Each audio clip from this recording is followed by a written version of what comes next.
Rim Jae Kim is a powerful Korean mafia boss who rules New York's underworld with cold, clinical precision. His world is shattered when he returns to his Manhattan penthouse early and is ambushed, not by an assassin, but by Lara J. Walsh, a black American waitress he previously viewed as furniture. Forced into a service closet, Rim Jae watches his wife, Hyeong Kim, and his brother, Gim Jee, celebrate their plot to murder him using arsenic-laced green juice to inherit his organization. Lara, who has been quietly observing the household's dark secrets, reveals she has been collecting evidence of the poisoning for months to save a man she knows is a monster but believes can change. As the poison begins to fail Rim Yee's body, Lara extracts him from his own fortress and hides him in her humble Brownsville apartment. To reclaim his empire, Rim Jae must trust the woman he once ignored, survive a citywide hunt led by his treacherous brother, and use the invisible staff pathways of the city to launch a counterstrike.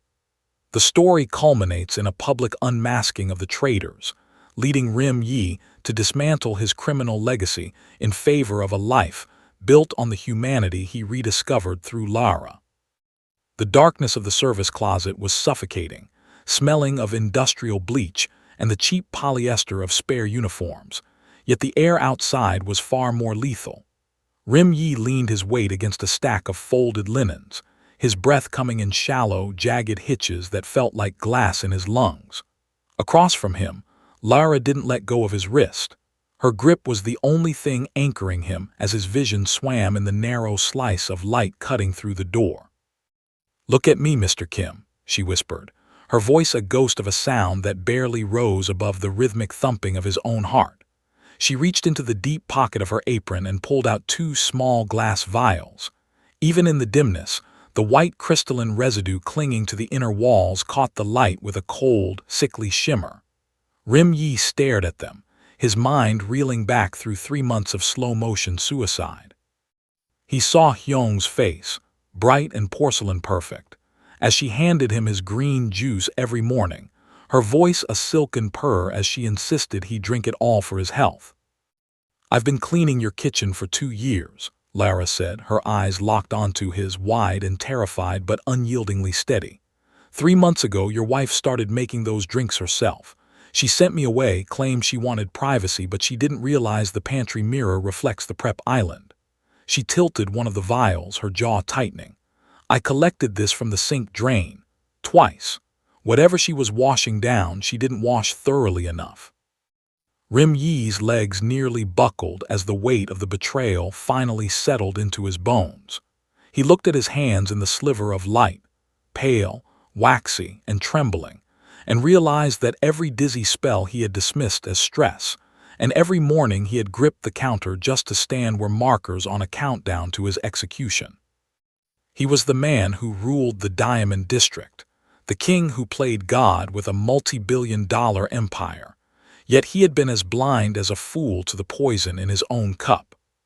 "She told your brother the world would be better when you're gone," Lara whispered, choosing her words with a surgical precision that cut deeper than any blade. "She called you a monster who treats people like property." Rim Jae felt a surge of cold fury, a desperate urge to kick down the closet door and demand blood, but as he shifted, the room tilted violently. The weakness flooded his limbs like water through a broken dam. He was forced to realize 3 things in that suffocating dark. He was supposed to be dead by midnight. His entire legacy was a carefully constructed lie, and the only person fighting to keep him breathing was the woman he had treated like a ghost for 2 years. Lara's hand moved to his chest, steadying him with a strength that defied her stature. She pressed a gloved finger to her lips, her gaze demanding his compliance. "Stay quiet," she breathed into the silence. "Stay alive." Lara eased the closet door open, her movements as fluid and silent as the shadows she had lived in for 2 years. She didn't look back to see if Rim Jae was following. She simply reached back, her hand catching his sleeve to pull him into the dim service corridor. The air here was different, cooler, smelling of laundry starch and the faint, metallic tang of the building's hidden heart. Rim Yee's legs felt like heavy timber uncooperative and numb. Every step was a battle against the arsenic coursing through his veins, a slow-acting treason that had turned his own muscles into enemies. He leaned heavily against the wall, his shoulder dragging against the industrial paint. For 5 years, he had owned this penthouse, yet he stared at this hallway with the bewildered eyes of a stranger. He had never seen these gray-tiled floors or the exposed conduits hum with power above his head. He had lived in a world of marble and gold, never once considering the labyrinth of gray that allowed his luxury to exist. "There's a staff elevator," Lara whispered, her voice tight with an urgency that cut through his mounting haze. "It goes straight to the garage. No cameras. You never wanted them here. You said you didn't need to watch the help." The words stung, a sharp reminder of the arrogance that had left him this vulnerable. He had been so focused on the horizon, on the movements of rival families and the shifting of markets, that he had become a ghost in his own home. When they reached the elevator, Lara hit the call button with her elbow, still supporting the brunt of his weight. The doors slid open with a soft, mechanical hiss, revealing a small car lined with brushed stainless steel. As the doors whispered shut, Rim Jae caught his reflection in the polished metal wall. He froze. The man staring back was a hollowed-out version of the king who had entered the building an hour ago. His skin was the color of wet ash, his eyes sunken into dark, bruised pits of exhaustion. The sharp, tailored lines of his black suit now seemed to hang off a frame that was wasting away from the inside out. He looked like a man who had been dying for months and was only just now finding out. He reached out a trembling hand, touching the cold metal of the elevator wall, tracing the reflection of a stranger. He realized then that his empire was a hollow shell, built on a foundation of people and pathways he had deemed too insignificant to notice. He had played God from a penthouse throne, while in the guts of the building, the very people he ignored were the ones who truly knew the secrets of his survival. The elevator lurched, beginning its descent, and for the first time in his life, Rim Jae Kim felt the terrifying weight of being truly alone. The cold, damp air of the parking garage was replaced by the rhythmic, hypnotic slap of windshield wipers against a torrential Brooklyn downpour. Rim Jae sat slumped in the passenger seat of Lara's ancient Honda, a vehicle that smelled of vanilla air freshener and old upholstery, a stark contrast to the scentless, sterile luxury of his armored fleet. The engine coughed and strained as they navigated the rain-slicked labyrinth of the city, moving away from the gleaming, predatory spires of Manhattan toward the weathered, salt-stained brick of Brownsville. As they rolled through the darkened streets, Rim Jae pressed his forehead against the cool glass of the window, his breath fogging the pain. Outside, the world was vibrant and raw in a way his penthouse never was. Under the orange, flickering glow of a street lamp, a group of teenagers played basketball, their movements fluid and defiant as they chased a ball through the freezing rain. A few blocks further, the neon sign of a 24-hour laundromat cast a pulsing pink hue over a group of women standing out front. They were wrapped in thick coats, their heads tossed back in genuine laughter as they shared a story, completely oblivious to the dying king passing by them in a dented sedan. The realization hit him with a stinging physical clarity. These were the blocks his organization claimed to control, the bodegas where his men ran numbers, and the alleys where they moved product that fueled his fortune. He had looked down at these streets on maps for years, treating the neighborhood like a sterile grid of revenue, logistics, and risk, yet he had never actually set foot here. He had been a man who built an empire on the idea of being untouchable, only to discover that his isolation had made him a total stranger to the very life he claimed to rule. In this beat-up car, surrounded by the hum of a neighborhood that didn't know his name and didn't care about his lineage, Rim Jae finally understood the terrifying, liberating power of being invisible. To his wife and brother, he was a high-value target to be tracked, poisoned, and erased. But to the people of Brownsville, he was just another anonymous face behind a rain-streaked window, a ghost drifting through a world that was stubbornly, beautifully alive without him. For the first time, the Mafia boss was gone, replaced by a man whose survival depended entirely on the shadow of a woman he had once deemed a background character in his own play. Lara drove with steady, capable hands, her eyes fixed on the road ahead. She was guiding him deeper into a sanctuary of ghosts and secrets, a place where his enemies, men who only knew how to look at the top of the world, would never think to search. As the car hit a pothole, jarring his weakened frame, Rim Jae didn't feel anger. He felt a strange, burgeoning sense of gratitude for the rain, the rust, and the woman who was showing him how to disappear. Lara led Rim Jae through the back door of a darkened bodega, the air thick with the scent of roasted coffee, dried chilies, and floor wax. They moved past towering stacks of canned goods into a cramped back room lit by a single battery-powered lamp. The space was a makeshift sanctuary, where shelves meant for soda were instead lined with neatly organized antibiotics, gauze, and sterile syringes.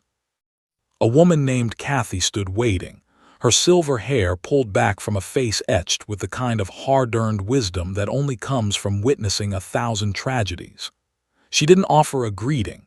She simply pointed Rim Jae toward a plastic crate, her eyes tracking his waxy skin and labored breathing with a clinical, icy detachment. As Kathy pulled on a pair of latex gloves, the snap of the rubber echoed like a gunshot in the small room. She prepared a needle, the metal catching the amber glow of the lamp. Rim Jae tried to maintain his mask of stoic authority, but as he sat, the room tilted, and he was forced to lean his head against the cold brick wall. "You're the one," Kathy said, her voice a low, raspy vibrato that carried the weight of the entire neighborhood. "You're the man who owns the shadows on these blocks, the one whose organization flooded these streets with the synthetic trash that took 3 boys from this street alone last summer." Rim Jae looked up, his tongue feeling like lead in his mouth. He wanted to argue, to talk about territory and business and the necessity of his trade, but the words died in his throat. In this tiny room, stripped of his suits and his soldiers, those justifications sounded like the hollow ramblings of a ghost. He could only manage a slow, pained nod of admission as the poison in his system sent a fresh wave of nausea through his chest. Kathy wrapped a tourniquet around his bicep with practiced, bruising efficiency. She didn't look at him with the fear he was used to. She looked at him with a weary, righteous exhaustion. "I'm not helping you because you are powerful," she whispered, the needle sliding into his vein with a sharp, focused sting. "I'm not even helping you because you are human. I am doing this only because Lara asked me to. She is the only person in this city who still believes that a life like yours deserves a second chance at redemption." The dark, sluggish blood began to fill the vial, appearing almost black in the dim light, a physical manifestation of the toxicity that had nearly claimed him. Rim Jae watched the vial fill, feeling a strange, hollow ache that had nothing to do with the needle. He looked over at Lara, who was leaning against a stack of crates in the corner, her eyes closed as she fought her own exhaustion. Kathy worked in silence, her expression grim as she ran a rapid chemical test on the sample. She eventually looked back at him, her gaze a searing indictment. "Your wife didn't just want you dead," she said, her voice dropping to a chilling murmur. "She wanted you to suffer. Another week of those doses and your heart would have simply stopped in your sleep, and no one would have looked twice at the stress of a mafia boss." She prepared an injection of a potent neutralizer, warning him it would burn. As the plunger went down, Rim Jae felt a fire ignite in his arm, a painful reminder that his survival was no longer a matter of power, but a debt he now owed to the very people he had spent a lifetime stepping over. The medication Kathy administered burned through Rim Jae's veins like liquid ice, a violent reclamation of his physical self that left him trembling on the folding chair. In the dim, flickering glow of the bodega's back room, the air felt static, charged with the weight of the secrets he was about to exhume. Lara handed him a burner phone she had procured from a drawer, its screen casting a cold, digital blue light across his gaunt features. His fingers, still stiff from the arsenic's lingering grip, fumbled as he dialed a number known only to a few. The line crackled with the static of 1,000-mile distance, though the man on the other end was likely only blocks away. "It's me," Rim Jae rasped, his voice sounding like gravel grinding in a hollow tin. There was a sharp intake of breath on the other end. "Boss," Gan Hanel's voice was a frantic whisper, stripped of its usual military composure. "They told me you were dead. Gim Jee said the poison had already finished it." Rim Jae leaned back, the shadows of the room deepening around him. "Tell me why, Hanel. 8 years. You took a bullet for me in Queens. Why turn now?"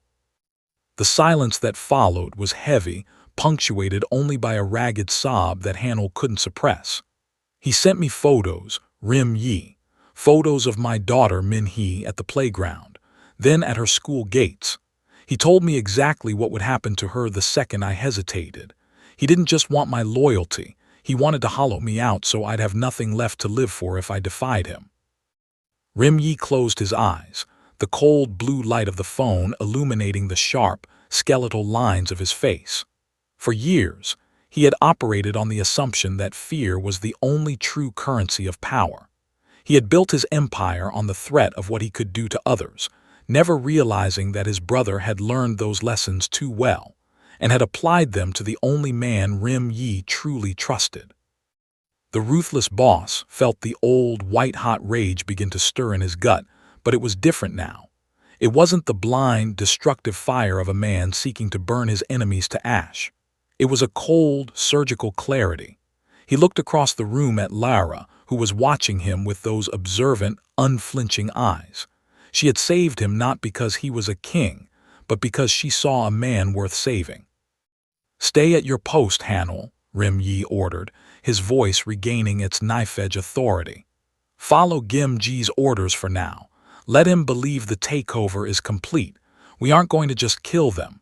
We are going to dismantle the world they think they've stolen."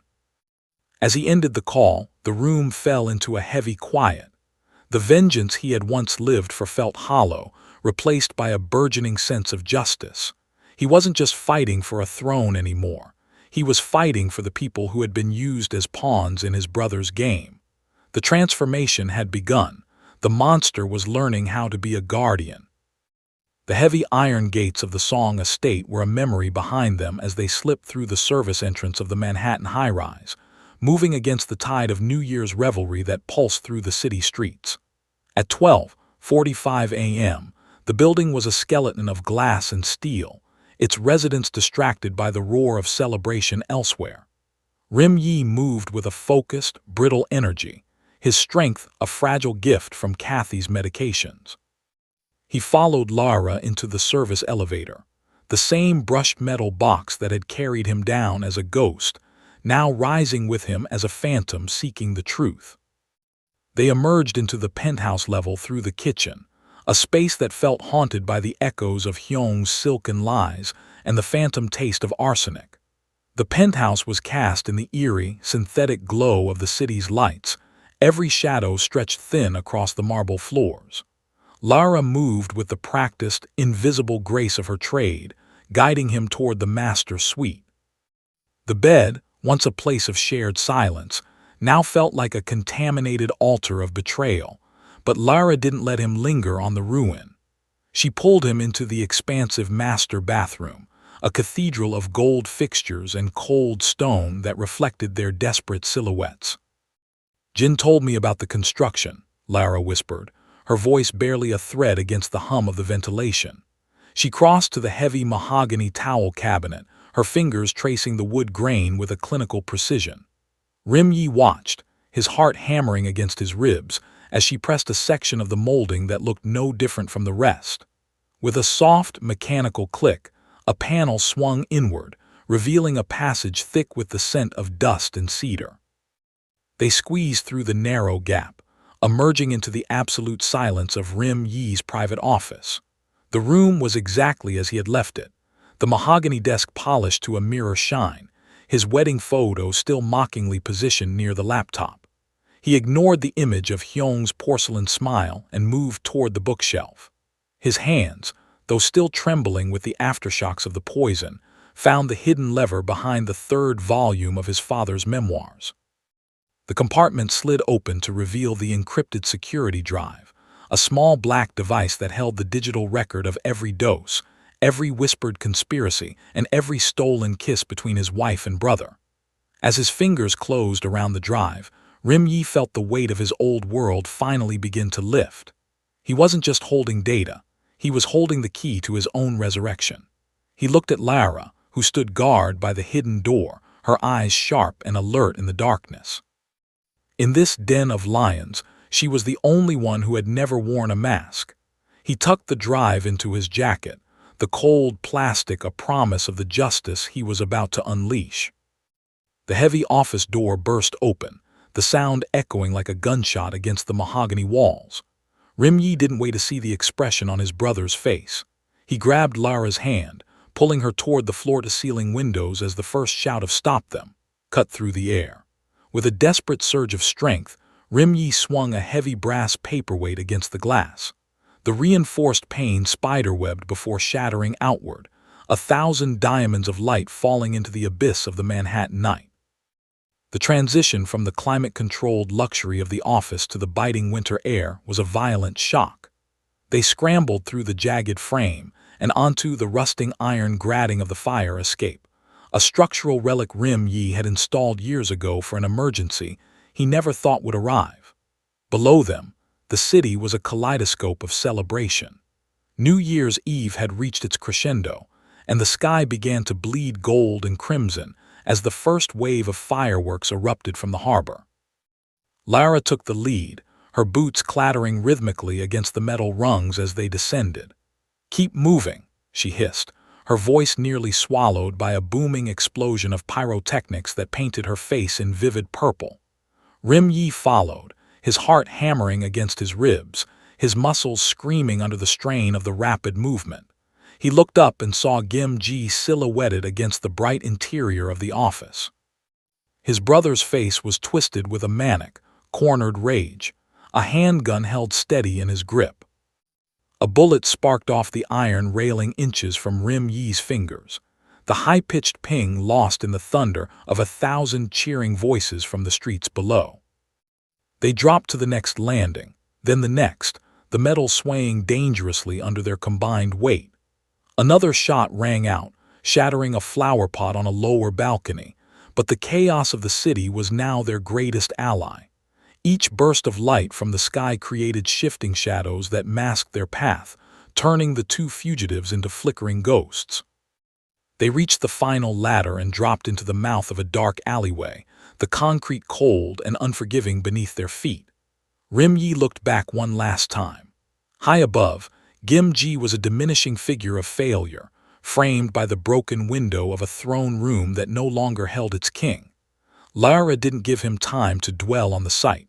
She pulled him toward the mouth of the alley, where the sidewalk was a surging river of humanity. They stepped out into the crowd, merging with the sea of glittery hats, champagne bottles, and strangers embracing under the falling confetti. The Mafia boss and the waitress vanished into the anonymity of the new year, two shadows hidden in plain sight, carrying the digital evidence that would burn an empire to the ground. For the first time, Rim Jae wasn't looking at the city as a map to be conquered, but as a sanctuary of the living. As they walked, Lara's hand remained firmly in his, a silent promise that the night was not yet over. The black catering van rolled into the circular drive of the Queen's compound, its tires crunching over gravel under the watchful eyes of snipers perched along the 12-foot walls. Rim Jae sat in the back, his face a mask of stone, wearing the same dark service uniform that had once made him invisible. Beside him, Lara checked the backup drive, her hands steady despite the literal fortress of armed men surrounding them. This was the Lion's Den, a gathering of every major gang leader in the 5 boroughs, summoned by Ryo Hyuk to witness the official transition of the Kim Empire to Gim Jee and Hyeong. They moved through the industrial kitchen with the practiced anonymity of staff, the air thick with steam and the sharp scent of searing meat. Rim Jae caught his reflection in a stainless steel prep table. He no longer looked like a dying ghost, but like a predator who had finally found his mark. Through the service window, the main hall was a sea of expensive silk and cold ambition. Gim Jee and Hyeong sat at the head of a massive mahogany table, playing the roles of grieving successors with a sickening, porcelain grace. Ryo stood over them, his voice booming with the authority of a man who believed he had already won.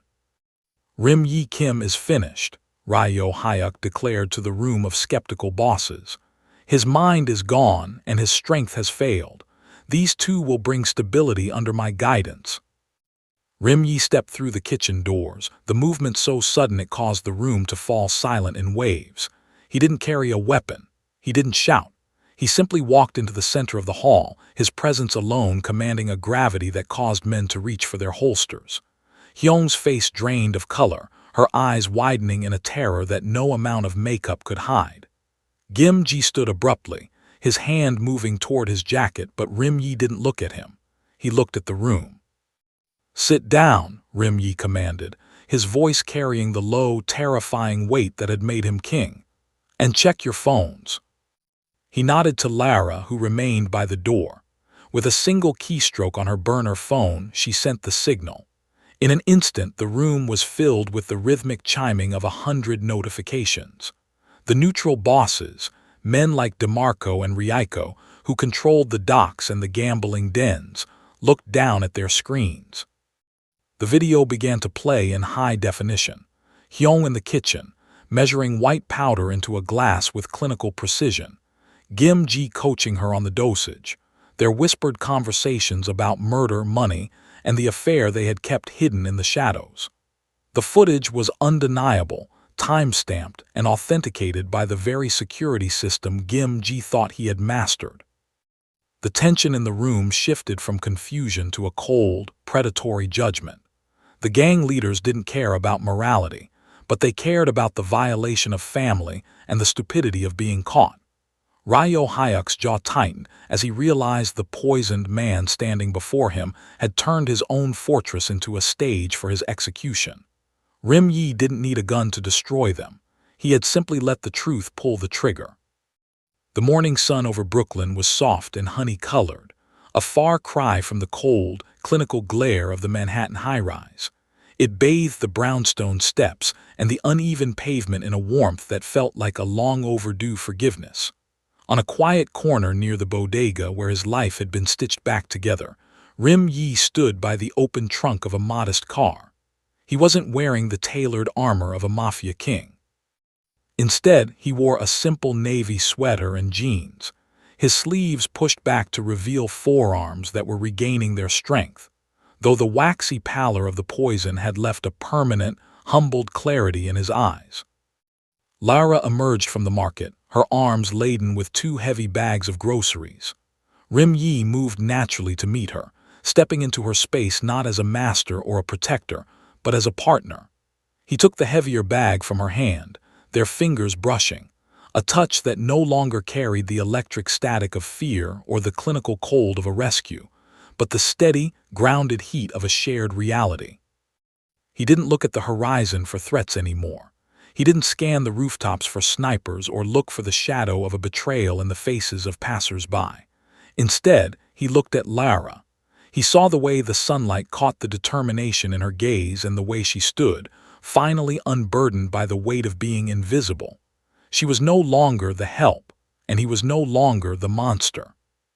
Behind them, the empire was a smoldering ruin of legal indictments and shattered reputations. Hyeong and Gim Jee were gone, swallowed by the very system they had tried to manipulate, but Rim felt no urge to reclaim the throne they had fought over. That world was built on the cold peace of power, a world where everyone was property and no one was truly seen. He had traded that hollow crown for something far more terrifying and beautiful, a life where he was just a man, standing on a sidewalk, helping with the groceries. "You're quiet today," Lara noted, her voice a warm melody that anchored him to the present. Rim adjusted the weight of the bag, looking up at the vibrant, messy life of the Brooklyn street. A child pedaled a tricycle past them, a neighbor waved from a window, The smell of fresh bread drifted from a nearby bakery. It was a world he had once claimed to own but had never known how to inhabit. "I'm just realizing," he said, his voice steady and rich with a new kind of authority, one born of peace rather than fear, "that for the first time in my life, I can actually see where I am." Lara smiled, a bright, genuine thing that made the last of his old shadows retreat. She reached out and adjusted his collar, a simple, intimate gesture that spoke of a future built on equal ground. They walked toward her apartment together, two people who had survived the dark to find the light, choosing to be seen by each other over being feared by the world. The king was dead, and in his place, a man had finally begun to live.